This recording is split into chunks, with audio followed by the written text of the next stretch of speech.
DD किसान, बदलते भारत की शान।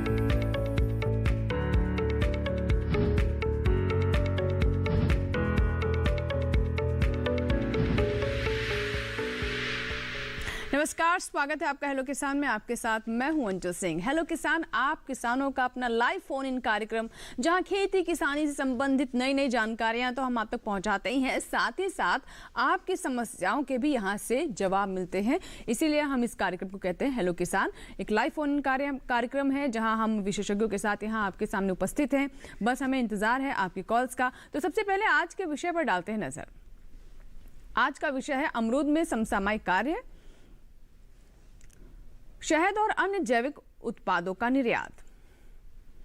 तो अमरूद की फसल जिन किसानों ने ली है वो आज का कार्यक्रम बहुत ध्यान से देखें। अगर कोई समस्या आपको फसल में देखने को मिल रही है तो उसका समाधान भी आपको यहाँ से मिल जाएगा। और साथ ही वो किसान जो कि अतिरिक्त आय के लिए मधुमक्खी पालन करना चाहते हैं या फिर निर्यात के क्षेत्र में बढ़ना चाहते हैं तो उनके लिए भी आज का ये अंक बहुत महत्वपूर्ण है। तो ध्यान से देखिए आज का कार्यक्रम। और 2 टोल फ्री नंबर आपको बता देते हैं जिनके माध्यम से आप हमें संपर्क कर सकते हैं। पहला नंबर है 1800-1130-60। दूसरा नंबर है 1800-1130-6061, यानी टोल फ्री है। इन पर आपको कोई शुल्क नहीं लगेगा। बस फोन उठाएं और हमारा नंबर लगाएं और अपने प्रश्न हम तक पहुंचाएं।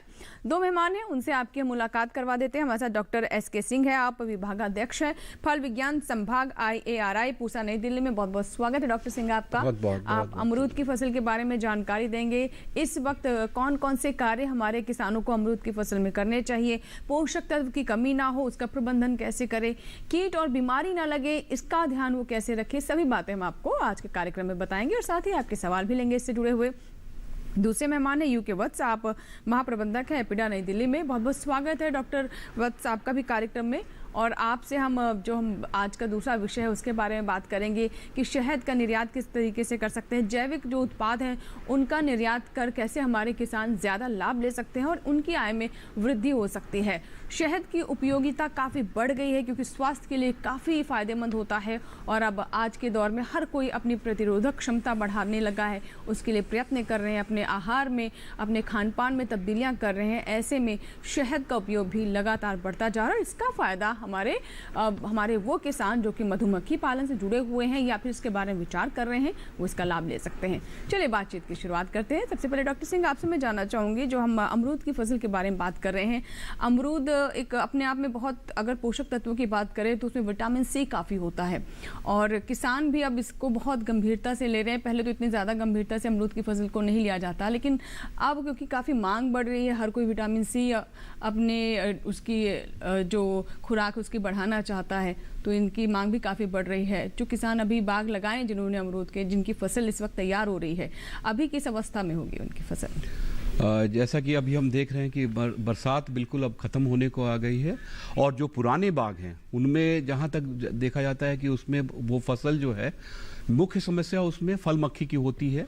और ये जो किसान थोड़े लेट उनका फसल है तो वहाँ वो अविलंब, जो मैं कहूँगा कि उस पर नीम के खली का पानी या नीम के तेल का छिड़काव ये जरूर कर दें कि उससे जो है फल उनके फल मक्खियों से बच जाएं, उसमें सुड़ियां ना बने। और अगर वो फल अगर बाजार में लाते हैं तो वो बिल्कुल उस अवस्था में ना हो कि जिससे ग्राहक उसको ना खरीदे। तो ये तो बरसाती फसल। जो मुख्य फसल है ये जो सर्दियों का फसल है ये हम प्रायः लेते हैं और किसानों को भी हम कहते हैं कि वो इस फसल को ले जिसमें फल बड़े अच्छे गुणवत्ता वाले होते हैं, मिठास उनमें अधिक होती है और उसमें फल मक्खी की समस्या मैं कहूँ तो ना के बराबर होती है।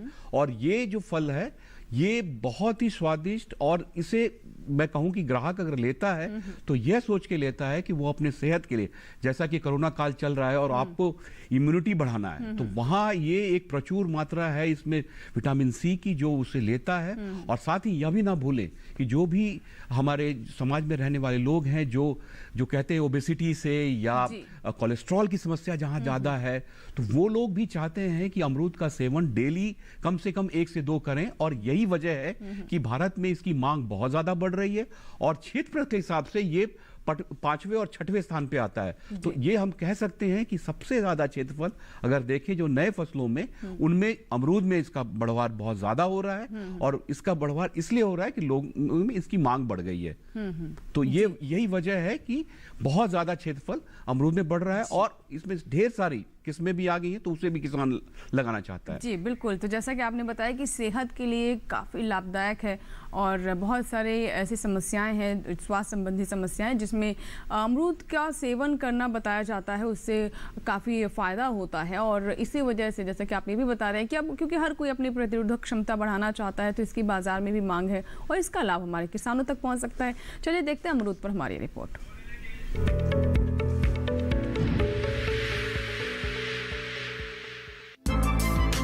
स्वाद और सेहत से भरपूर अमरूद की फसल को इस समय खास देखभाल की जरूरत होती है।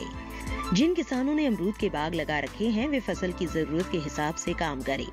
इस समय अमरूद के पौधों की रुपाई भी की जा सकती है। पौधों की रुपाई 5-5 मीटर की दूरी पर करें और पौध लगाते समय हर गड्ढे में 25 से 30 किलो गोबर की खाद डालें। इसके लिए पहले साल में 260 ग्राम यूरिया, 375 ग्राम सिंगल सुपर फॉस्फेट और 500 ग्राम पोटेशियम सल्फेट प्रति पौधा डालना चाहिए। इसके बाद आयु के हिसाब से उर्वरकों का इस्तेमाल करना चाहिए। अमरूद में बरसात के समय की फसल से पैदावार तो ज्यादा मिलती है, लेकिन गुणवत्ता खराब होती है। इसलिए इस मौसम में फल न लेकर सर्दी के मौसम में लेने के लिए जरूरी कृषि कार्य करने चाहिए। अमरूद के पौधों में जस्ता की कमी होने से पत्तियों का पीला पड़ना, छोटा होना और पौधों की बढ़वार कम हो जाने के लक्षण मिलते हैं।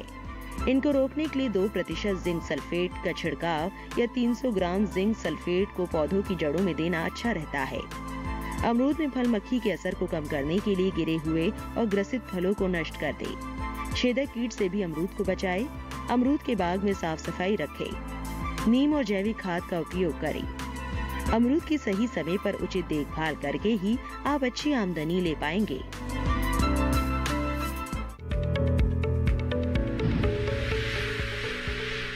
तो अभी आपने देखा कि अमरूद से कैसे आप अच्छी आमदनी प्राप्त कर सकते हैं। और आइए बात करते हैं आज के दूसरे विषय के बारे में, जो कि है कि कैसे आप शहद और अन्य जैविक खाद्य पदार्थ जो हैं उनका निर्यात बढ़ा सकते हैं और आप इसका लाभ ले सकते हैं। डॉक्टर वत्स, मैं आपसे समझना चाहूँगी, शहद, जैसे अभी हमने अमरूद पर बात की कि स्वास्थ्य के लिए काफ़ी लाभदायक है और आज का दौर भी इम्यूनिटी का चल रहा है, ऐसे में हम देख रहे हैं कि शहद का सेवन भी काफ़ी बढ़ गया, ख़ास तौर पर जो अर्बन इलाके हैं वहाँ पर। जी, इसमें कोई दो राय नहीं है कि शहद का जो है वो हेल्थ के ऊपर बहुत ही अच्छा इम्पैक्ट है।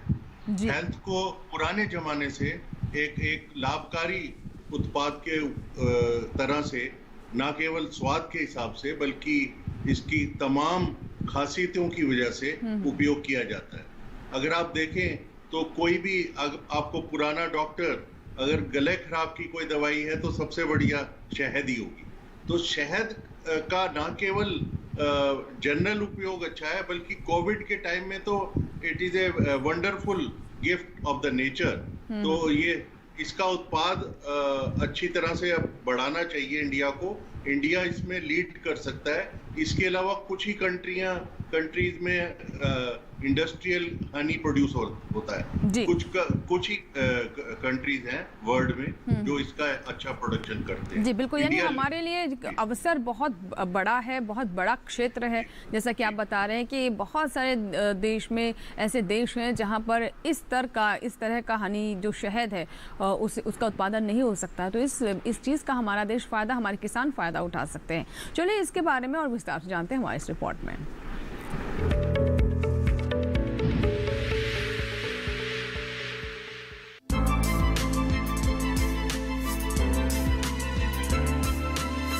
शहद और मधुमक्खी पालन का भारत में एक लंबा इतिहास रहा है।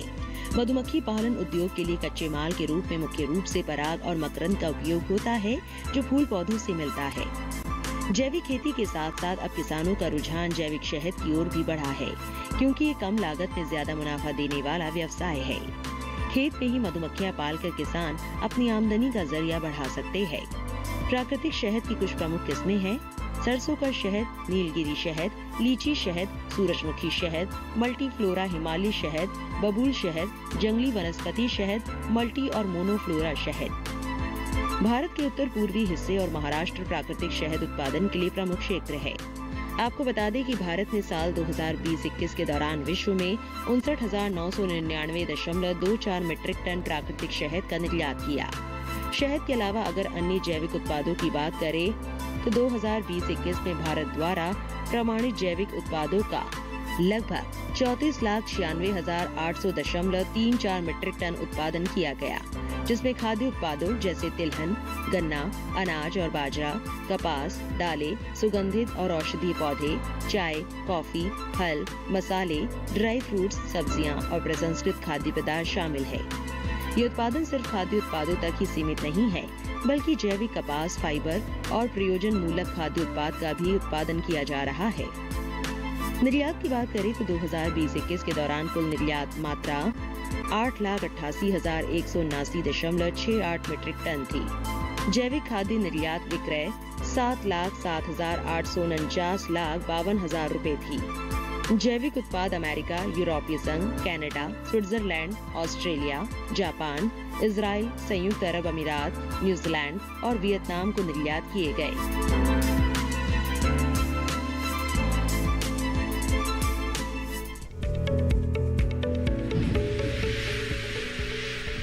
तो अभी आपने शहद पर रिपोर्ट देखी और हमने जाना इस रिपोर्ट के माध्यम से कि किस तरीके से व्यावसायिक दृष्टि से इस क्षेत्र में हमारे किसानों के लिए बड़े अवसर हैं। बस ज़रूरत यह है कि इन अवसरों को पहचाने और उसी के अनुसार अपनी रणनीति बनाए, अपनी नीति बनाए, योजना बनाए, ताकि वो अच्छा हनी पैदा कर सके शहद और उसका निर्यात भी कर सके। चलिए, आपके कॉल्स का हमें इंतज़ार रहेगा। नंबर आप देख सकते हैं नीचे हम फ्लैश कर रहे हैं 1800-113060 और दूसरे नंबर में बस लास्ट में आपको अंत में 1 लगाना है 61। तो दोनों ही नंबर आपके लिए यहाँ पर उपलब्ध हैं। बस आप नंबर लगाएं और अपने सवाल हम तक पहुँचाएं और उम्मीद करते हैं कि हमारे किसानों की भागीदारी आज भी अच्छी हमें देखने को मिलेगी, क्योंकि आज का विषय ही ऐसा है। तो चलिए, अब सबसे पहले अमरूद पर बात कर लेते हैं। डॉक्टर सिंह, अमरूद अगर हम इस मौसम में बात करें, बरसात की बात करें, तो किस तरह की बातें हैं जिसका ध्यान रखना इस वक्त हमारे किसानों के लिए ज़रूरी है जिनके अमरूद के बाग हैं? सर्वप्रथम मैं ये बताना चाहूँगा कि जो किसान जो इच्छुक हैं कि नए बाग को लगाना चाहते हैं, तो ये बिल्कुल ही मैं कहूँ कि उपयुक्त समय है जहाँ वो नए बाग की स्थापना कर सकते हैं। और यहाँ आपके पास किस्मों का कई स्रोत हैं। जो हमारी देसी जो किस्में थे, जैसे कि इलाहाबाद सफ़ेदा, सरदार L49 जो होता था, अब उसके बाद अब ऐसी कई किस्में आ गई हैं जो लाल गूदे वाली हैं, जिससे कि डिब्बा का जो जिसे हम कहते हैं प्रोसेसिंग ट्रेड जो है उसकी जो है नेक्टर बन जाती है, RTS बन जाती हैं। तो इस तरह की किस्में भी अब आ गई हैं। और इस श्रेणी में अगर आप देखा जाए तो हिसार सुरखा है, इलाहाबाद सुरखा है, इसके बाद ललित है, एक IHR बंगलोर से एक किस्म निकली है हरका किरण के नाम से, और पंजाब एक रेड के नाम से जो है। ये सारी किस्में आज के दिन में उपलब्ध है। अगर किसान चाहता है कि उसके उत्पाद जो है प्रसंस्करण की ओर जाएं, तो उनको लाल गूदे वाली ही किस्म चाहिए। तो ये सारी किस्म जो है वो चुनाव कर सकते हैं। और इस वक्त नए बाग वो उसकी खड की तैयारी करें, और खड की दूरी जो है कम से कम 4.5 और अति सघन या मध्यम सघन को वो फोकस करें, और उसे 4.5 मीटर और 3 पौधे से पौधे 3 मीटर पे लगाएं। बहुत ही बढ़िया, मतलब ये मैं कहूँगा कि ये डेंसिटी है और इस पे लगा सकते हैं, जिसको वो सगाई करके काट छांट करके उसको छोटा भी रख सकते हैं। और इस तरह से क्या होता है, प्रति हेक्टेयर उनकी उत्पादकता भी बढ़ सकती है। और इसमें मैं ये कहूँगा कि ये समय बहुत ही अच्छा है जहाँ वो पौध लगा सकते हैं। लगाने में मैं ये हमेशा सलाह देता हूँ किसान भाइयों को, इसमें एक रोग आता है जो उसे कहते हैं उकटा रोग, विल्ट। और ये समस्या पूरे नॉर्थ में, मैं कहूँ कि मैदानी क्षेत्र में बहुत ज़्यादा फैल गया है। और इसमें ये देखा गया कि जो पौध लाते हैं उसमें पौधा एकदम बिल्कुल से बड़े पौधे भी सूख जाते हैं। तो इसमें एक जैव उर्वरक जो है, ट्राइकोडर्मा है या और है, जिसे जरूर पौधे के रोपाई के वक्त उसका उपयोग करें। बिल्कुल। एक कॉलर है जिन्होंने कॉल किया है, राजस्थान से, जैसलमेर से। आइए बात कर लेते हैं। Hello hello hello. हाँ जी जी जुगन जी, बताइए क्या सवाल है आपका? मैं ये पूछना चाहता हूँ कि मैं जैसलमेर राजस्थान में मक्खी पालन करना चाहता हूँ, मधुमक्खी पालन करना चाहते हैं। हाँ, इसके लिए मुझे मतलब ये चाहिए कि कहाँ से मक्खियाँ मिलेगी और कहाँ से ट्रेनिंग मिलेगी, कैसे मिलेगी? जी, हमारे साथ वत्स जी मौजूद हैं। वत्स जी, क्या बताना चाहेंगे? ये राजस्थान से हैं, जैसलमेर, और वहाँ पर ये मधुमक्खी पालन करना चाहते हैं, जानना चाहते हैं कि कौन सी अच्छी किस्में रहेंगी, कहाँ से वो प्राप्त कर सकते हैं और कैसे इसकी शुरुआत करें। जी, वैसे तो एपीडा एक निर्यात संवर्धन संस्था है, लेकिन मिनिस्ट्री ऑफ एग्रीकल्चर में एक नेशनल बी बोर्ड भी है, तो इनको दोनों संस्थाओं से टच में रहना है। हमारा एक्सपोर्टर का रजिस्ट्रेशन होता है, अगर वो एक्सपोर्ट करना चाहते हैं तो हमारे से एपीडा से रजिस्ट्रेशन कराएंगे। उससे पहले हनी उत्पादन के लिए इनको कृषि मंत्रालय के संस्था जिसका नाम है नेशनल बी बोर्ड, उनसे संपर्क करना होगा। जी जी बिल्कुल। सर, आप कुछ बताना चाहेंगे? राजस्थान से हैं ये।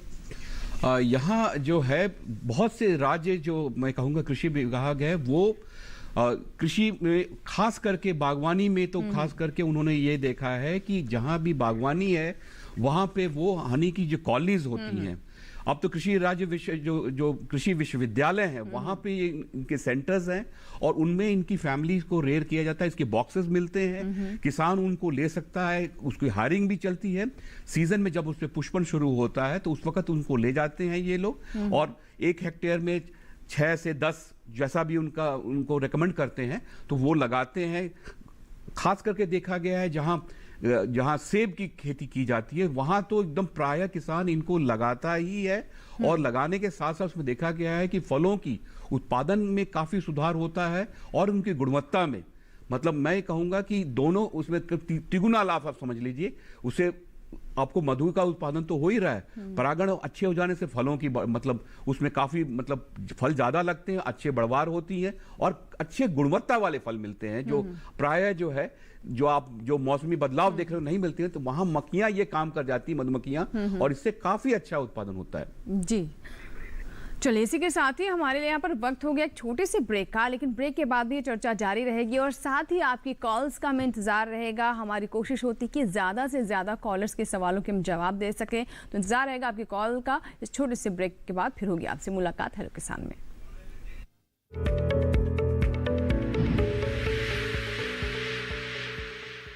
अरे भाई, सुना नहीं क्या?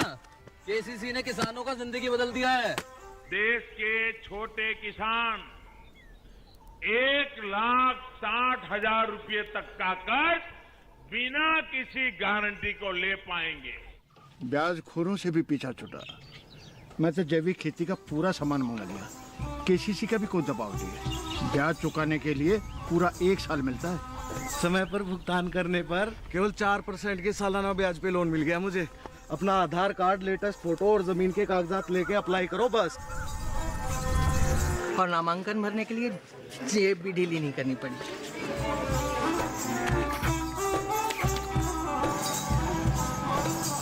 चाचा, उधार चुकाने के 24 घंटे के बाद उतने ही पैसे वापस निकाल सकते हैं। केसीसी ने किसानों की जिंदगी वाकई बदल दी है। तो आप भी किसान क्रेडिट कार्ड अपनाएं और सहजता से ऋण पाएं। अच्छा। ब्रेक के बाद एक बार फिर आपका स्वागत है हेलो किसान में। अगर आप अभी हमारे साथ जुड़ रहे हैं तो आज के विषय एक बार फिर से आपको बता दें। आज हम बात कर रहे हैं अमरूद में समसामयिक कृषि कार्य के बारे में, और साथ ही कैसे शहद और अन्य जैविक पदार्थों का आप निर्यात कर सकते हैं, इसके कौन कौन से मानक हैं और कौन कौन से उत्पादों की अधिक मांग है जिनके क्षेत्र में आप ज़्यादा लाभ प्राप्त कर सकते हैं। आपकी कॉल्स का इंतजार रहेगा। नंबर आप नीचे देख सकते हैं 1800 113060, ये 2 नंबर हैं जिन पर आप हमें कॉल करें और अपने सवाल हम तक पहुंचाएं और चर्चा को हम आगे बढ़ाते हैं। डॉक्टर वत्स, मैं आपसे समझना चाहूँगी, जो हम बात करें निर्यात की, और कई जो दर्शक हैं मुझे लगता है वो यहाँ पर थोड़ा कंफ्यूज कर रहे हैं कि आज हम शहद के बारे में बात कर रहे हैं कि शहद कैसे पैदा करें या फिर जो मधुमक्खी पालन है वो कैसे करें, लेकिन हम यहाँ पे साफ कर दें कि आज का विषय ये है कि उसका निर्यात आप किस तरीके से कर सकते हैं। तो मैं जानना चाहूँगी आपसे कि इसके क्या मानक हैं और थोड़ा हमारे जो दर्शक हैं उनको भी ये बात साफ हो जाए कि अगर वो शहद निर्यात करने के बारे में सोच रहे हो, ख़ास तौर पर जैविक शहद की आजकल काफ़ी डिमांड है, जिसे कहते हैं ट्रेंडिंग है ये बिल्कुल, तो इसके बारे में बताएं। जी शुक्रिया, ये क्वेश्चन बड़ा इम्पोर्टेंट है।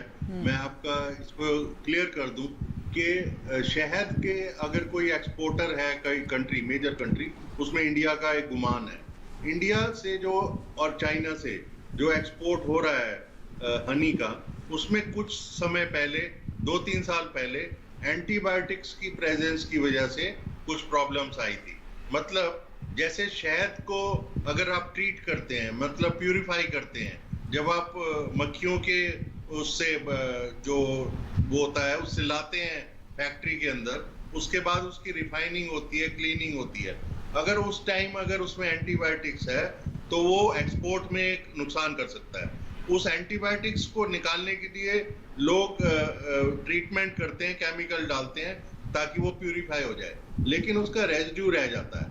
तो इसलिए मैं सभी दर्शकों को ये बताना चाहूंगा कि एंटीबायोटिक फ्री होना चाहिए हनी। आपने कई उनको बोलते सुना होगा कि अगर एंटीबायोटिक नहीं है तभी जो है हनी लाभदायक होगी।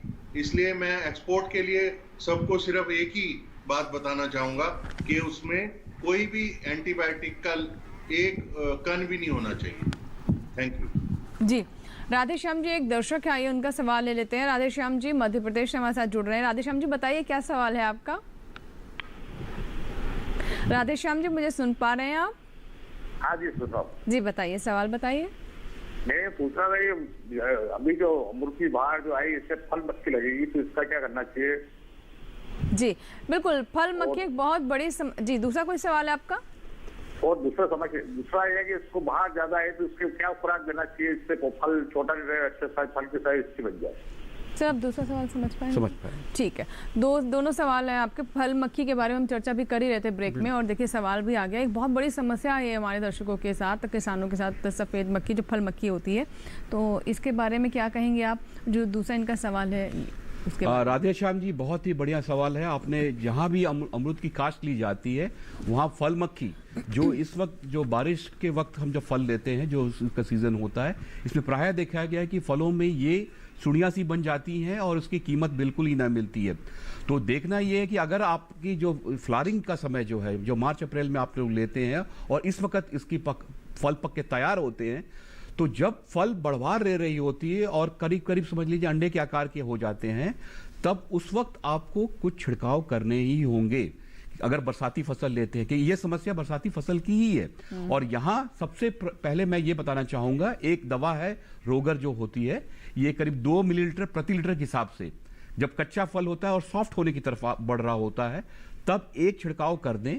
और उसके बाद नीम के खली का पानी, नीम के खली का पानी या मैं कहूँ नीम ऑयल, ये जो है इसको जो है करीबन 20 मिलीलीटर 1 लीटर पानी में घोल के इसको छिड़काव करते हैं, जिससे कि फल मक्खी जो है ये उस पे बैठकर अंडा ना दे सके। उसे ये जो बिल्कुल गंध देती है जिससे वो उस पे बैठ नहीं पाती है और सुड़ियां उसमें बन नहीं पाती है। तो ये करना बिल्कुल आवश्यक है अगर बरसाती फसल ले रहे हैं। साथ ही जैसे आपने दूसरा प्रश्न पूछा कि फल को अगर बढ़ाना है, अच्छी गुणवत्ता वाले फल को अगर पैदा करना है तो हम क्या करें, तो वहां आपको मैं 2 बातें बताऊंगा। पहली है जो उसमें हमें खाद और उर्वरक की इसकी जो है जो मात्रा है, जो पहली खेप है, मैं आशा करता हूं आपने डाल दिया होगा इस वक्त तक। और इस वक्त तक डीएपी जो है ये करीबन 250 से 300 ग्राम प्रति पौधा और 300 और 350 ग्राम से लेकर 400 ग्राम पोटेशियम सल्फेट, इसकी खेप आपके फल बनने के साथ ही लग जानी चाहिए। बरसात अब खत्म हो रहा है तो उसमें पहली खेप मिल जानी चाहिए। और देखें कि इसके साथ ही अगर आपके पेड़ में अगर कुछ पीलापन दिखा रहा है या कोई और सी भी समस्या जो विकार दिख रहे हैं जो सूक्ष्म तत्व की कमी से होते हैं, तो इनको निवारण करना बहुत जरूरी है। और यहाँ आप देखें कि उनमें जिंक सल्फेट एक सबसे ज्यादा देखा गया कि सबसे इसकी कमी बहुत ज्यादा होती है, और यहाँ आप 2 ग्राम प्रति लीटर के हिसाब से इसका छिड़काव करें। और साथ ही बोरिक एसिड, ये जो है ये भी आसानी से जहां जो फर्टिलाइजर बिकती है वहां मिल जाता है। इसे आपको गुनगुने पानी में घोलना है और घोलने के बाद इसमें जो है आप छिड़काव कर दें। और ये करने से ये होगा कि फल जो है बिल्कुल अच्छा बढ़वार लेगा और स्वाद वाला बनेगा। अन्यथा इनकी कमी से उसमें जो है काले काले से धब्बे पड़ने लगे और सॉफ्ट पड़ के वहां पे सड़न शुरू हो जाती है। तो ये समस्या देखा गया है काफी किस्मों में। तो मैं आशा करता हूं कि इनका भी आप मैनेजमेंट जरूर करें जिससे कि फल अच्छे गुणवत्ता वाले बने। जी बिल्कुल, तो मैनेजमेंट करना बहुत ज़रूरी है, इसीलिए हम बता रहे हैं आपको कि कौन कौन सी विशेष बातें हैं जिसका ध्यान रखना अमरूद की फसल में इस वक्त बहुत ज़रूरी है। और हमारे दर्शक का भी जैसे कॉल था कि जो फल मक्खी है उससे काफ़ी नुकसान हो जाता है, तो ऐसा ना हो इसके लिए आपको क्या करना होगा ये भी अभी आपने विस्तार से जाना। हम वत्स जी के पास चलते हैं। वत्स जी, जैसा कि हमने आज का विषय भी रखा है कि अन्य जो जैविक उत्पाद हैं उनका किस तरीके से हमारे जो किसान हैं निर्यात कर सकते हैं, तो कौन से क्षेत्र में ज़्यादा कह सकते हैं कि विकल्प हैं या अवसर है हमारे किसानों के लिए जैविक उत्पादों में जो कि निर्यात किए जा सकते हैं, और अंतर्राष्ट्रीय बाजार में जो कहते हैं कि विश्व पटल पर जिनकी मांग अधिक है। उससे पहले कॉलर हैं, हम उनसे बात कर लेते हैं। Hello hello. हाँ जी जी, स्वागत है आपका हेलो किसान में। ओम प्रकाश जी, बताइए क्या सवाल है आपका? मेरा सवाल है कि अपन जैसे मधुमक्खी पालन करेंगे तो जैसा खेतों में तो सब दवाइयां भी छिड़कते रहते हैं, तो वो जैविक कैसे होगा? जी, आपका प्रश्न तो बहुत अच्छा है, लेकिन मैं वत्स जी, क्या आप इसके बारे में बता पाएंगे, क्योंकि ये समस्या बहुत सारे किसानों के साथ आ रही। जैविक शहद तो वो बनाना चाहते हैं, लेना चाहते हैं, बाजार में उपलब्ध कराना चाहते हैं, लेकिन एक ये बहुत ही व्यवहारिक समस्या है, तो क्या इस बारे में आप बता पाएंगे? जी, जैविक की कैटेगरी में जो शहद पैदा होता है ज्यादातर वो वाइल्ड कल्टीवेशन से आता है। वाइल्ड कल्टीवेशन का मतलब है जैसे यूकेलिप्टस का पौधा है, अगर उस पे अगर मक्खी उत्पादन उसके आसपास होता है तो वो ऑलमोस्ट केमिकल फ्री होगा। अगर ये जो केमिकल यूज जहां पर होता है कन्वेंशनल फार्म में, अगर जैसे ये सरसों के फार्म में कन्वेंशनली यूज होता है केमिकल, तो वहां पर जो है उसको केमिकल प्योरीफाई करके लोग शहद बनाते हैं, लेकिन उसको जैविक उत्पाद नहीं कहा जा सकता। जैविक उत्पाद में ज्यादातर हमारा हनी कैटेगरी में वाइल्ड प्रोडक्शन वाला ही आएगा, नॉट ए फार्म प्रोडक्शन। जी, जैसे कि आपने वाइल्ड प्रोडक्शन की बात की, तो इसकी क्या निर्यात मांग भी अधिक है? जी हाँ, वाइल्ड और डार्क हनी का भी काफी डिमांड है, और जब भी हम ऑर्गेनिक की मार्केटिंग करते हैं तो हमें इन चीजों की डिमांड का पता लगता है यूरोपियन देशों से। जी आप क्या बताना चाहेंगे सर, जो हम अमरूद की बात करें, एक बार अमरूद पर अब आ जाते हैं, क्योंकि बहुत सारे दर्शकों के सवाल भी हैं आज अमरूद से जुड़े हुए। मैं जानना चाहूँगी, जो किसान पहली खेप नहीं दे पाए जो पोषक तत्वों की, उन्हें इस वक्त और क्या करना चाहिए? इस वक्त सबसे पहले मैं कहूँगा कि जो भी नए बाग हैं वहाँ जो है वो खाद और उर्वरक खास करके जो उसे जरूर डाल दें, कि इससे खुराक मिलेगी तो छोटे पौधे होंगे उनमें बढ़वार बहुत अच्छी होगी, और बरसात के समय में ये करना बहुत ज़रूरी होता है। साथ ही मैं ये भी चाहूँगा कि कोई भी जैव उर्वरक है जैसे और या बायो एजेंट्स कोई मिल जाएं, जैसे कि ट्राइकोडर्मा एनरिच्ड जो उनकी कंपोस्ट होती है वो बनाते हैं किसान। साथ ही अस्परजिलस नाइजर, ये एक मैं कहूँगा कि सूक्ष्मजीव है जो उकठा रोग है उससे पौधे को बचाता है। इससे आपकी बाग की जो लॉन्जिविटी जो लाइफ है वो बढ़ जाती है। अन्यथा उत्तरी भारत के मैदानी क्षेत्र में यह देखा गया है कि खास करके जब पौध 15 साल 20 साल के आसपास ही पहुंचते हैं उनमें बिल्कुल से पौधा एकदम से सूख जाता है। तो वहां देखना है कि जब आपने खाद दे दिया है अगर जुलाई के अंत में, तो इस वक्त जो है उसमें इस तरह के जो बायो एजेंट हैं उनका उपयोग जरूर करें, कि जो नए जड़ हैं वो इस वक्त आती हैं और उसमें आप उसको लगा दें, जिससे कि पौधे में वो उसकी राइजोस्फीयर में कॉलोनाइज कर दे और पौधा बिल्कुल स्वस्थ रहेगा और लंबे समय तक चलेगा। साथ ही जो पौधे जहां पे ये देखा गया है कि उन्होंने सर्दियों की फसल की तैयारी कर रहे हैं, तो वहां देखें कि उसमें अगर फल लग चुका है तो पहली खेप संभवतः उन्होंने कंप्लीट कर दी है। अगर उन्होंने नहीं की होंगी तो उसमें थोड़ा सा जो मैं कहूंगा कि जो अगर उनका नहीं दे पाए हैं तो वो उसमें डीएपी, पोटेशियम सल्फेट, जैसा कि मैंने पहले भी बताया है, उसका उपयोग, 250 से 300 ग्राम जो है, और करीब 300 ग्राम के आसपास पोटेशियम सल्फेट, ये जरूर उनके जो जड़ में जो है मिला दें और अच्छी तरह से हल्की सी सिंचाई करें और सूक्ष्म तत्व की चीज छिड़काव वो जरूर कर दें। तो ये देखा गया है खास करके कि ये जहां भी मिस हो जाता है तो फल छोटे बनते हैं और उसमें जो है बहुत अच्छी गुणवत्ता, बीज भी सख्त हो जाते हैं। तो थोड़ा सा देखें कि उसमें अगर उसको खुराक सही पौधे को मिल रही है तो फल बड़ा बनेगा, सॉफ्ट बनेगा पकने पर दिसंबर के और जनवरी के माह में। तो ये एक अनिवार्य कार्य है, इसे करना ही है, क्योंकि उत्पादन ज्यादा, अमरूद का पौधा प्रायः देखा गया कि उत्पादन बहुत ज्यादा होती है उसमें। तो अगर उससे खुराक नहीं देंगे, अगर वहां कमी हो जाएगी तो फल छोटे होंगे और बीज बहुत सख्त हो जाएंगे। बिल्कुल। तो गुणवत्ता युक्त कैसे आपके फल हो, अमरूद, जैसे कि आप बता रहे हैं कि कौन सी बातें हैं जिसका ध्यान अगर वो रखें तो हमारे किसानों को अच्छे फल प्राप्त होंगे, ऐसे फल जो कि देखने में भी खूबसूरत होंगे और गुणवत्ता युक्त भी होंगे, तो बाज़ार में जाहिर सी बात है कि अच्छे दाम भी आपको मिलेंगे।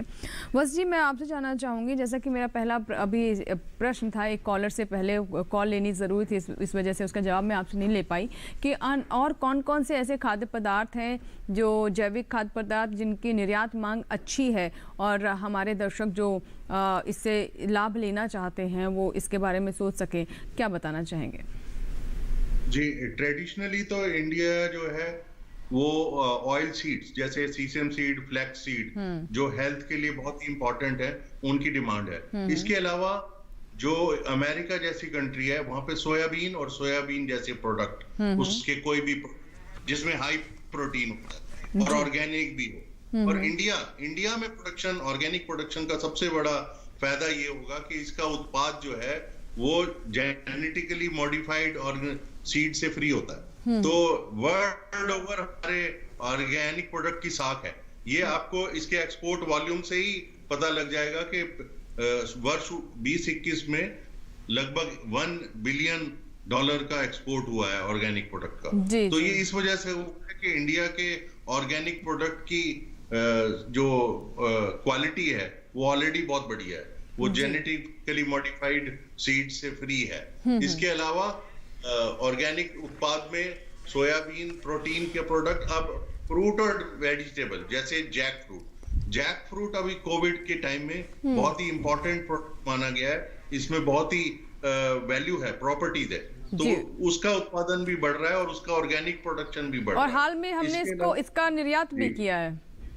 जी, स्पाइसेस और टी, कॉफी, ये भी ऑर्गेनिक में बहुत ही अच्छी वैल्यू देता है। तो ना केवल फूड प्रोडक्ट के, लेकिन जो चाय, कॉफी या जो दूसरे उत्पाद हैं उनमें भी बहुत, स्पाइसेस में बहुत जो है बढ़ रहा है। आपको एक जानकारी दे दूं कि हल्दी, इंडियन हल्दी वैसे ही पेटेंटेड हल्दी है। अगर हल्दी का उत्पाद कोई करता है और उसमें करक्यूमिन वैल्यू भी अच्छी आती है और ऑर्गेनिक भी है, तो उसका कोई तोड़ ही नहीं है। मतलब इतना बढ़िया प्रोडक्ट है वो एक्सपोर्ट के।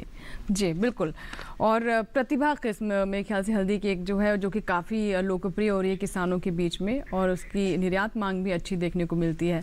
फिलहाल इसी के साथ ही हमारे लिए वक्त हो गया है एक छोटे से ब्रेक का, कहीं मत जाएगा। ब्रेक के बाद भी हेलो किसान जारी रहेगा।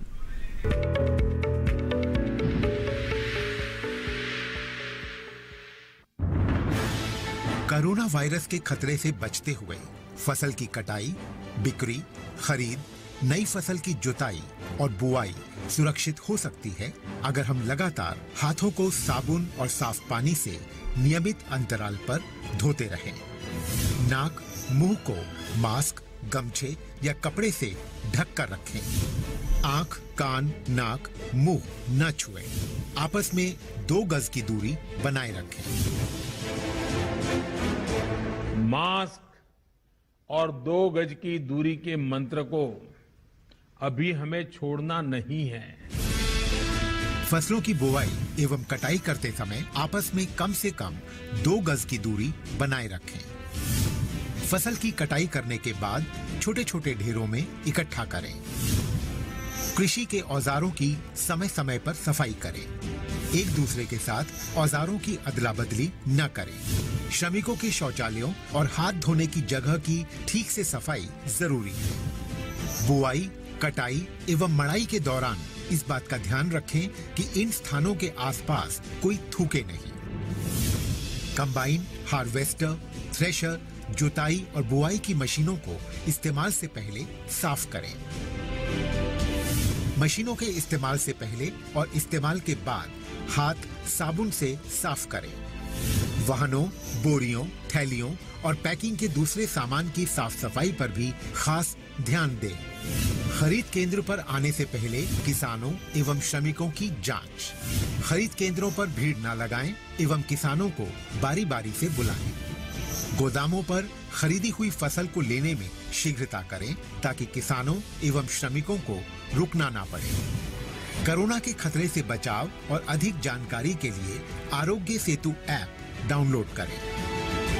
देश में खाद्य सुरक्षा के ये सिपाही भोजन की निरंतर उपलब्धता को सुनिश्चित करते हैं। किसान स्वस्थ रहें तभी हम कोरोना वायरस से जीत पाएंगे, आगे बढ़ पाएंगे। किसान सबल, देश प्रबल।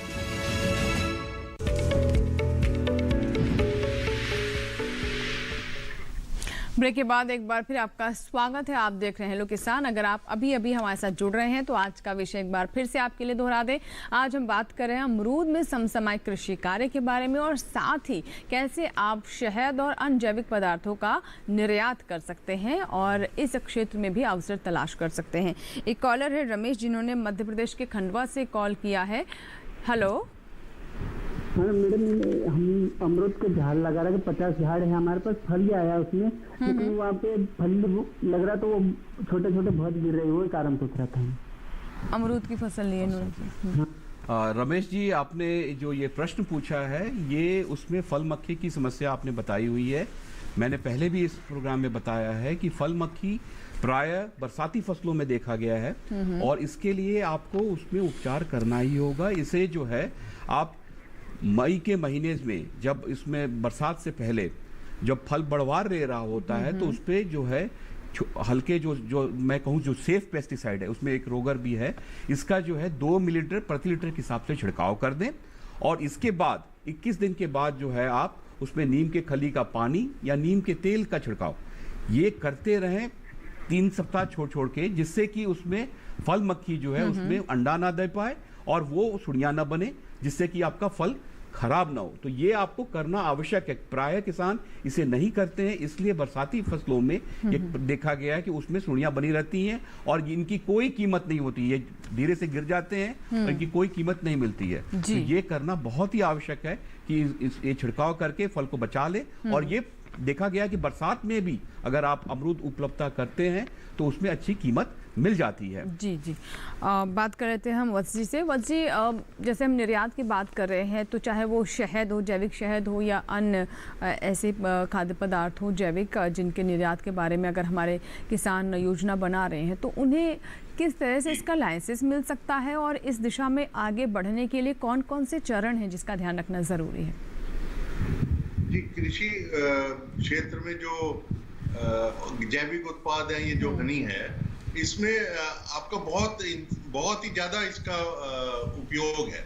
देखिए, आप चाहे पूरा यूरोप ले लीजिए, एडवांस कंट्रीज ले लीजिए, यूएसए ले लीजिए, वो लोग चाहते हैं कि आप जैविक और जो खाद्य उत्पाद जो है मीट के अलावा जो उसका उपयोग बढ़े, उसमें विटामिन, उसमें नेचुरल शुगर, उसमें कोलेस्ट्रॉल फ्री चीजें मिलती हैं। तो क्यों ना किसान जो है अब सिर्फ जैविक और वेजिटेरियन फूड पे ध्यान दें, उसका उनको प्रचुर मात्रा में उनको फायदा मिलेगा। जी जी, फॉरेन करेंसी मिलेगी। तो क्यों ना वो इस तरफ जाएं। फल और सब्जियों में आप भिंडी ले लें, फली ले लें, मटर ले लें, इतने सारे उत्पाद हैं जो अगर ऑर्गेनिकली ग्रो किए जाते हैं। मैंने अभी जैक फ्रूट का नाम लिया था, ऐसे ही और ना केवल सोया, बहुत सारे उत्पाद हैं जो जिनमें न्यूट्रिएंट भी है, जिसमें प्रोटीन भी है, जिसमें विटामिन्स भी हैं, वो उगाया जाए और ऑर्गेनिक मिलेगा तो दूसरा दुगना या तिगना पैदा होगा उनको प्राइस। जी, अब बात कर लेते हैं अमरूद पर। सर, क्या बताना चाहेंगे कि जो हमारे किसान हैं जिन्होंने माफ़ कीजिएगा, एक कॉलर है, पहले हम बात कर लेते हैं, कॉलर से इंतज़ार करें। हेलो, हेलो, नमस्कार। जी जी, नमस्कार, बताइए क्या सवाल है आपका? योगेंद्र जी? मैंने अमरूद के बाग लगाए हैं, तो उसमें मतलब बढ़वार की समस्या आ रही है, पौधों में वृद्धि नहीं हो रही। वृद्धि नहीं हो रही है, अच्छा ठीक है। योगेंद्र पटेल सागर मध्य प्रदेश से हैं। सिंह साहब क्या बताना चाहेंगे इन्हें आप? योगेंद्र जी, आपने जो ये प्रश्न पूछा है, ये प्रायः उस समय देखा जाता है जब किसान पौध को सीधे लगा देता है जमीन में। अगर खड्ड की तैयारी आपने अगर ढंग से की होती है तो उसमें देखा गया है कि पौधे की बढ़वार अच्छी होती है। अगर आपने डायरेक्ट लगा दिया है अगर पौधे को, तो इस वक्त जो है बरसात के बाद अगर देखा जाए तो उसमें जो खाद और उर्वरक इससे जरूर डालें। जो पहली खेप मैं बार बार कह रहा हूं, अगर नहीं डालेंगे तो पौधे की बढ़वार बहुत ही कम होंगी और धीरे धीरे पौधे जो है, आपको जो पौध 3 साल में तैयार हो जाती है वो 4 साल भी लग सकता है। मैं ये समझ सकता हूं कि वहां हो सकता है कुछ सूक्ष्म तत्व की भी कमी होगी, और यहां आप ये करें कि जिंक सल्फेट और बोरिक एसिड, जो बोरिक एसिड जो मिलता है, ये जहां फर्टिलाइजर बिकती है वहां आपकी उपलब्धता हो जाएगी, और वहां से लेकर 2 ग्राम प्रति लीटर का घोल बनाकर पौधे पे छिड़काव करें, या सूक्ष्म तत्वों की एक मिक्सचर भी मिलती है जिसको भी लेकर आप उन पौधों पे छिड़काव करें कि जिससे कि उसकी बढ़वार हो सके, और साथ ही उसकी सगाई, ये बहुत जरूरी है। बढ़वार अगर पौधा ले रहा है तो उसके साथ साथ सगाई करें, उसकी काट छाट करके उसमें तना बनाएं जिससे कि पौधा झाड़ी नुमा बने और फिर फल ज्यादा लगे।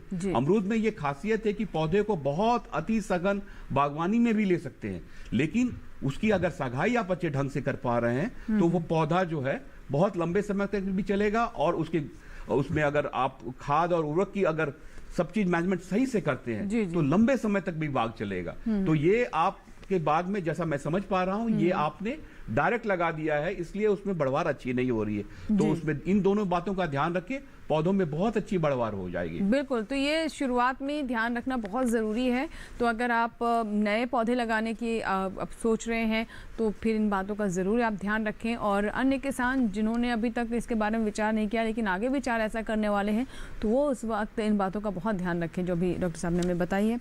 वस जी, मैं आपसे अब समझना चाहूँगी, जैसे कि हनी की हम बात तो हमने की, इसके अलावा जो अन्य पदार्थ है जैसा कि हम देख रहे हैं मक्का, सोयाबीन, और इसके साथ ही साथ आपने कुछ फ्रूट्स के बारे में बताया, फलों के बारे में भी बताया, फ्लेक्स सीड, तो इनकी ऑर्गेनिक जो क्वालिटी है उसको लेकर क्या मानक है, अगर ये हमारे किसानों को बताना चाहेंगे? जी, पूरे भारत से अगर एक्सपोर्ट की बात करें तो एक ही मानक लागू होता है ऑर्गेनिक प्रोड्यूस को, उसका नाम है national programme of organic production. अगर भाई लोग जो फार्मर लोग हैं अगर उसके बारे में जानकारी लेना चाहें तो अपीडा की वेबसाइट पर ये पूरा प्रोसेस और स्टैंडर्ड उपलब्ध है।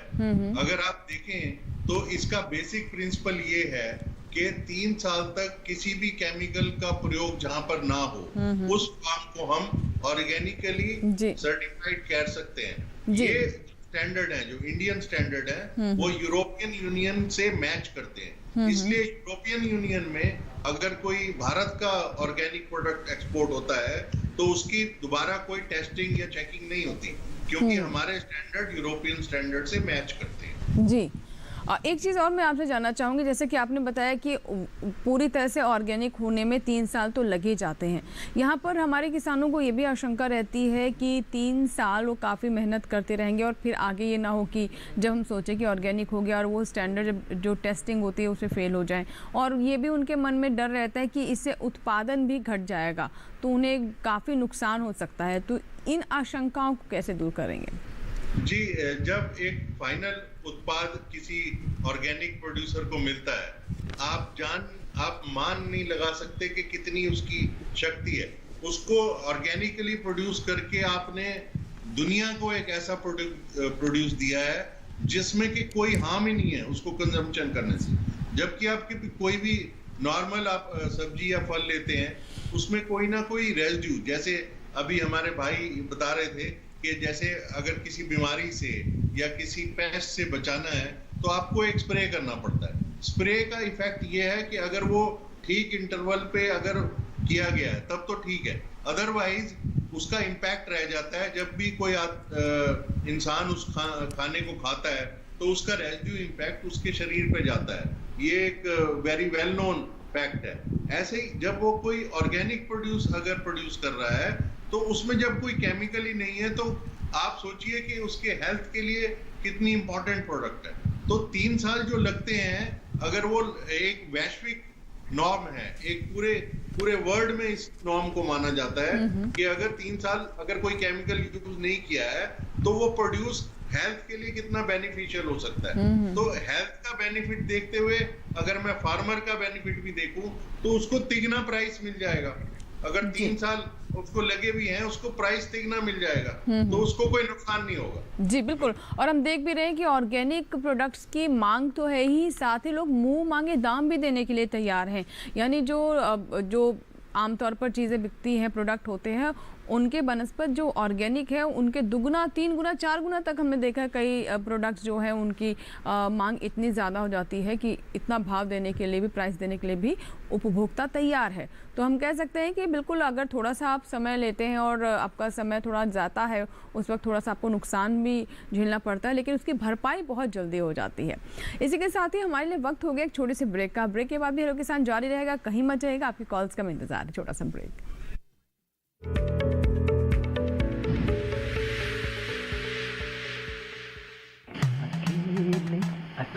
अरे वाह भैया, अकेले अकेले। अरे तू भी ले, पर खाएगा कैसे? मैं ऑर्गेनिक खेती की बात कर रहा रे बेटे। अकेले अकेले खेती कब तक करेगा? मतलब गांव में 20-25 किसानों का समूह बना के पंजीकरण करवा ले, फिर सरकारी ट्रेनिंग भी मिलेगी और मुफ्त जैविक बीज खाद भी। फिर बीजीएस ऑर्गेनिक की सरकारी मोहर के साथ तेरी उपज आकर्षक पैक में पहुंचेगी बड़े बाजार तक। अच्छा?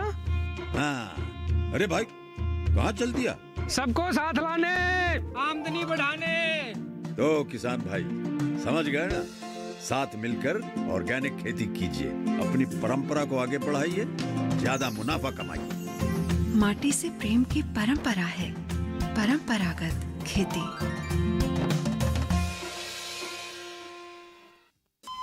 अरे सुन तो। मुझे क्या सुनाना चाहते हो? जो सुनाओ मेरी सौतन को। किसको? अरे वही तुम्हारा मोबाइल फोन जिससे सुबह शाम दिन रात चिपके रहते थे और कहते थे किसान कॉल सेंटर से बातें हो रही हैं। अच्छा ये बात है। हाँ क्यों, क्या हुआ? अब बात नहीं होती क्या? अब तो झट से बात हो जाती है। ऐसा क्या? हाँ, अब तो ज्यादा लाइनें और खास तकनीक के कारण खेती के माहिरों से तुरंत बात हो जाती है। और अगर कभी लाइन व्यस्त हो तो अपनी समस्या फोन पर रिकॉर्ड करा दो, वहाँ से फोन आ जाता है और समस्या की हल का मैसेज भी आ जाता है। ये देखो आ गया। अरे वाह, इसका मतलब इंतजार की घड़ी अब खत्म। हाँ। तभी मैं सोचूं कि आजकल मुझ पर इतना प्यार क्यों आ रहा है।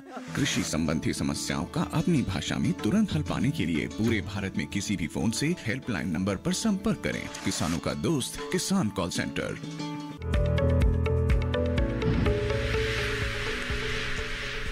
ब्रेक के बाद हेलो किसान में एक बार फिर आपका स्वागत है। आज हम बात कर रहे हैं अमरूद में समसमाई कार्य के बारे में और साथ ही शहद और अन्य जैविक पदार्थों का कैसे हमारे किसान कर सकते हैं निर्यात। इस बीच एक कॉलर हमारे साथ जुड़ रहे हैं, आइए बात कर लेते हैं उनसे। Hello hello. हाँ जी जी नमस्कार। नमस्कार मैडम जी। नमस्कार सर जी। जी राम सिंह जी बताइए क्या सवाल है आपका? सर अमरूद का बाग है जी, उसमें है ना कलम चढ़ाई हुई है ना, उससे नीचे से फूट चल रही है जी, वो तोड़ दूं क्या? अमरूद का बाग लगाया इन्होंने, तो उसमें समस्या क्या आ रही है राम सिंह जी? जी फूट है ना वो नीचे से है चल रही है जी, जड़ में से। नहीं समझ नहीं पा रहे हैं आपका सवाल, एक बार फिर से बताइएगा। पौधे के है ना वो कलम है ना, उससे नीचे से है ना फूट चल रही है, वो कलम फुटाव आ रहा है। फुटाव नीचे से। अच्छा ठीक है। राम सिंह जी, ये जैसे आपने प्रश्न पूछा है ये बहुत अनिवार्य है उन किसानों के लिए जो नए बाग लगा, और ये समस्या प्रायः देखा गया है कि जहां भी वो ग्राफ्टेड पौधा लेते हैं वहां मूल वृंद से काफी फुटाव उसमें आना शुरू होते हैं, और ये समय समय पे मैं कहूंगा कि प्रति सप्ताह जो है आपने तोड़ना बहुत जरूरी है। अगर आप नहीं तोड़ते हैं तो वो मजबूत बन जाएगा और आपका जो कलम है, जो ऊपर का शीर्ष भाग है, वो सूख जाएगा। तो देखें कि उससे समय पे तोड़ दें, और साथ ही जो एक दवा आती है कॉपर ऑक्सीक्लोराइड 2 ग्राम प्रति लीटर के हिसाब से उसको घोल बनाकर उस पर छिड़काव कर दें, जिससे कि वहां फफूंद ना लगे और पौधा आपका मेन बढ़वार लेता रहे। और साथ ही जैसे पौधा 75 सेंटीमीटर से 90 सेंटीमीटर के आसपास हो जाए तब उसे शीश से काट कर उसकी सगाई शुरू कर दे। ये करना बिल्कुल आवश्यक है और इसे जरूर करें, नहीं तो पौधा स्वस्थ नहीं बन पाएगा ढंग से, उसकी जो कैनोपी नहीं बन पाएगी। तो ये काम जरूर करें और जिसे जितनी भी मूलबिंद से फुटाव है उसे समय समय पर तोड़ दे। जब भी दिखे वो बिल्कुल गुलाबी रंग का होगा, छोटे सा होगा, उसी वक्त तोड़ दे, जिससे कि पौधे की खुराक वो ना ले सके, पौधे आपके स्वस्थ रहेंगे। जी बिल्कुल। चलिए बात करते वत्सी जी। वत्सी जी, अब क्योंकि कार्यक्रम को समाप्त करने का समय हो गया है, तो मैं चाहूंगी अंत में हमारे दर्शकों को और क्या बताना चाहेंगे आज के विषय से जुड़ी बात। जी, ऑर्गेनिक प्रोडक्ट के बारे में मैं ये बताना चाहूंगा कि अपीडा एक ऐसी ऑर्गेनाइजेशन है जो secretariat of organic production standard के बारे में काम करता है। तो हम डिफरेंट कंट्री से मार्केट एक्सेस, मतलब उनसे बराबर का जो सौदा है, मतलब अगर वो हमारे स्टैंडर्ड को अप्लाई करते हैं और मानते हैं तो हम भी उनके स्टैंडर्ड को मानेंगे। इसको हम म्यूचुअल रिकॉग्निशन प्रोसेस करते हैं। तो हमारी मार्केट बढ़ती जा रही है, मतलब हम Taiwan, Korea, Japan, Australia, USA, Europe, इन सब से लगातार बातचीत चलते रहते हैं जो वैश्विक स्टैंडर्ड है, उनसे हमारे स्टैंडर्ड को मैच करने की कोशिश करते हैं। तो हमारी संस्था तो इसमें लगी है। तो मैं किसानों को ये एक मैसेज देना चाहता हूं कि ऑर्गेनिक प्रोडक्शन की लाइफ लॉन्ग फायदा है उसका। एक बार जो ऑर्गेनिक प्रोडक्शन में आ गया उसको हमेशा का हमेशा फायदा है। वो अपने ही सेहत के बारे में सोचें या दुनिया की सेहत के बारे में सोचें, ऑर्गेनिक प्रोडक्शन का हमेशा डिमांड रहेगा। तो मैं ज्यादा से ज्यादा लोगों को प्रोत्साहित करना चाहूंगा। बहुत बहुत शुक्रिया वसीम से जुड़ने के लिए। और आपने अंत में बहुत अच्छी बात की कि सिर्फ ये अपने स्वास्थ्य के लिए ही आप नहीं कर रहे हैं, बल्कि विश्व के सभी लोगों के स्वास्थ्य के लिए बहुत अच्छा कार्य है, क्योंकि अगर आप केमिकल फ्री पदार्थों का सेवन करेंगे तो वो हमारे स्वास्थ्य के लिए भी बेहतर है और पर्यावरण के भी अनुकूल है। बहुत बहुत शुक्रिया हमसे बात करने के लिए और दर्शकों के सवालों के जवाब देने के लिए वसीम। और अंत में सर मैं आपसे जानना चाहूंगी कि आप क्या बताना चाहेंगे अमरूद के बारे में हमारे दर्शकों को। जिस तरह के अब नए बाग लग रहे हैं, ये अब किसान बहुत जागरूक हो गया है। अमरूद में अब डिब्बाबंदी काफी शुरू हो गई है और यहाँ जो नई किस्में हैं उनमें जो लाल गूदे वाली किस्म है, जिस तरह मैंने पहले भी बताया, एक पंजाब की पिंक है जो पंजाब कृषि विश्वविद्यालय के लिए भी मैं चाहूंगी बता दे थोड़ा सा। हाँ, उसमें है। और एक है जो हमारा संस्थान लखनऊ में है, वहां से एक किस्म है ललित, ये और हिसार सुरखा है जो हिसार हरियाणा एग्रीकल्चर इंस्टीट्यूट से है। तो ये सारी किस्में जो हैं जो लाल गूदे वाली, इनसे जरूर लगाएं, जिससे कि ये डिब्बाबंदी में जा सके और आप इससे काफी मुनाफा कमा सकते हैं। जो प्राय जो ताजा खाने के लिए यूज करते हैं उससे इसमें बेहतर कीमत मिल जाती है। तो इस तरह का भी चुनाव आप कर सकते हैं। बिल्कुल, बहुत बहुत शुक्रिया डॉक्टर सिंह, स्टूडियो में आया, आपने अमरूद के बारे में इतने विस्तार से हमें जानकारी दी और हम भी पूरी उम्मीद करते हैं कि हमारे दर्शकों को तमाम बातों से बहुत लाभ मिलेगा। और अगर आपने अमरूद के बाग लगाएं तो भी इन सब बातों का ध्यान रखिए, या फिर आगे आप लगाने की योजना बना रहे हैं तो ये उपयुक्त समय है, आप अमरूद का आपकी पौध लगा सकते हैं। और साथ ही हमने आपको शहद और अन्य जैविक पदार्थों के निर्यात के बारे में भी आज जानकारी दी। इसी के साथ ही यहाँ लेंगे आपसे विदा, लेकिन आपको बता देते हैं कल का हमारा विषय क्या है। आइए डालते नजर कल के विषय पर। कल का हमारा विषय कृषि में आधुनिक यंत्रों का प्रयोग और आंवला की खेती। कल इसी वक्त आपके सामने उपस्थित होंगे दो विशेषज्ञों के साथ, आपकी कॉल्स हम लेंगे। और अगर आपके कोई प्रश्न है, कोई सुझाव है, तो आप हमें अपने सुझाव और साथ ही अपने सवाल पहुंचा सकते हैं मेल के जरिए hellokisan2015@gmail.com पर। इसके साथ ही आप फेसबुक के जरिए भी हमसे जुड़ सकते हैं। बहुत आसान तरीका है, फेसबुक पर जाएं, सर्च में हेलो किसान टाइप करें, हमारा पेज खुल जाएगा, जिससे लाइक करें, फॉलो करें। और साथ ही कोई सवाल है तो वो आप वॉल पर साझा कर सकते हैं, मैसेंजर के माध्यम से भी हम तक पहुँचा सकते हैं। और इससे भी ज़्यादा आसान तरीका आपको बता देते हैं, अगर आप ईमेल इस्तेमाल करते हैं, फेसबुक पर नहीं है, तो कॉल तो कर ही सकते हैं। 1800113060 हमारे टोल फ्री नंबर है। सोमवार से शनिवार सुबह 6 से रात 10 बजे के दरमियान इस नंबर पर आप कॉल करें, अपने सवाल रिकॉर्ड करवाएं, जिन्हें हम कार्यक्रम में शामिल करेंगे। अभी के लिए फिलहाल इतना ही, लेकिन अगर आप चाहें तो आप हमारा ये कार्यक्रम या फिर हमारे पुराने एपिसोड YouTube चैनल पर देख सकते हैं, DD किसान के।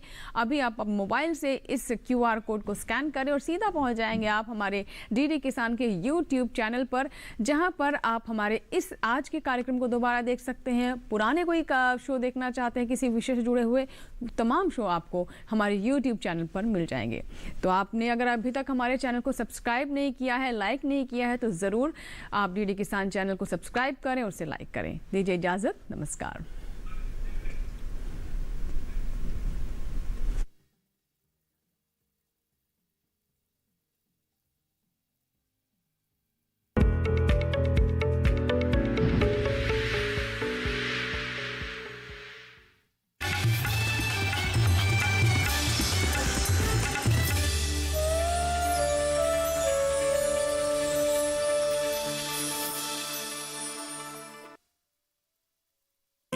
लेकर आ रहे हैं अनोखी महफिल। वंदे जगद्गुरु।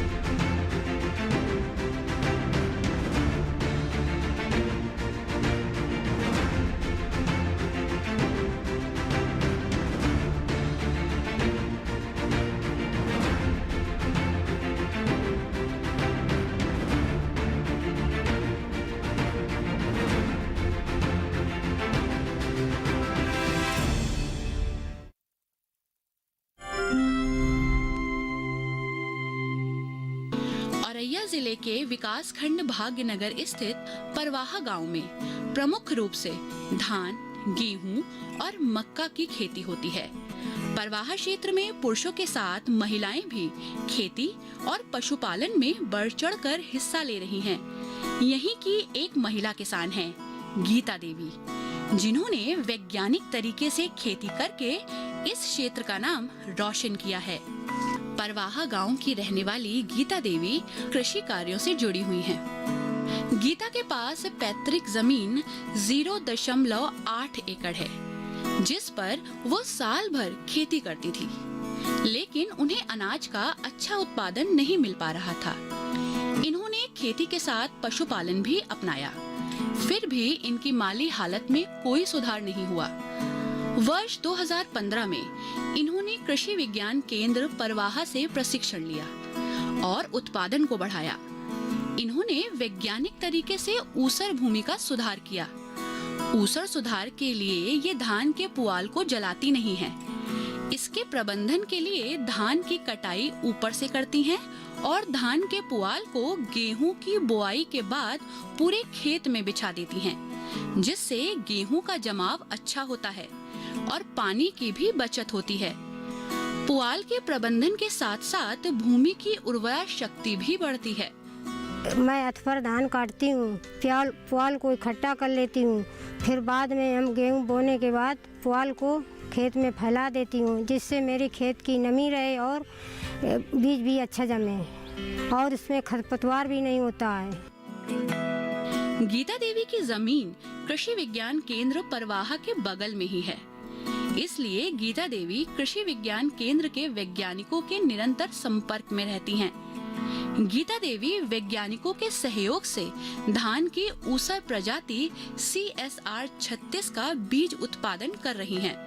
ये 8 क्विंटल बीज उत्पादन कर 30 से 35 हजार रुपए अतिरिक्त आमदनी कमा रही हैं। इनके पति राजेंद्र पाल इनको कृषि कार्यों में पूरा सहयोग कर रहे हैं। CSR 36 का बीज हम धान लगाती हूँ, उसमें जो सूखे खेत में या गीले में धान हो जाता है और हमें उसमें धान में मुनाफा भी होती है। खेती के अलावा गीता देवी ने पशुपालन के क्षेत्र में भी सफलता प्राप्त की है। पशुओं का दूध ये शहर में बेच रही हैं, जिसके दाम इन्हें अच्छे मिल रहे हैं। गीता आज पशुपालन से 60,000 तथा बीज और फसल उत्पादन से 75,000 रुपए सालाना कमा रही हैं। मेरे पास 3 भैंसें हैं, एक गाय है। वे मुर्री टाइप नस्ल की अच्छी नस्ल की भैंसें हैं, मुर्री टाइप की, और वे दूध भी देती हैं जो 30-35 लीटर दूध हो जाता है। वो हम बाजार में बेचती हूँ। मेरे पास बकरी बर्बरी नस्ल की बकरी हैं। गीता देवी द्वारा पशुपालन करने के कारण उन्हें जैविक खाद भी प्राप्त हो रही है। जैविक खाद का प्रयोग वह ऊसर भूमि में करके उसकी उपजाऊ क्षमता बढ़ा रही हैं। उन्हें फसल उत्पादन भी गुणवत्तापूर्ण प्राप्त हो रहा है और वे रासायनिक खाद के दुष्प्रभाव से भी फसलों को बचा रही हैं। गीता देवी ने पशुपालन और खेती के माध्यम से अपनी आर्थिक स्थिति को बेहतर किया है। दूध बेचकर मैंने प्लाट भी लिए, मकान भी बनवाया और मैंने बच्चों को पढ़ाया। पढ़ाने के बाद और मैंने खेती भी खरीदी। उस समय 4 बीघा मेरे पास ज़मीन थी, अब इस समय 4 एकड़ ज़मीन मैंने खरीद ली है। परिवार और बच्चों के साथ आज गीता खुशहाल जीवन बिता रही हैं।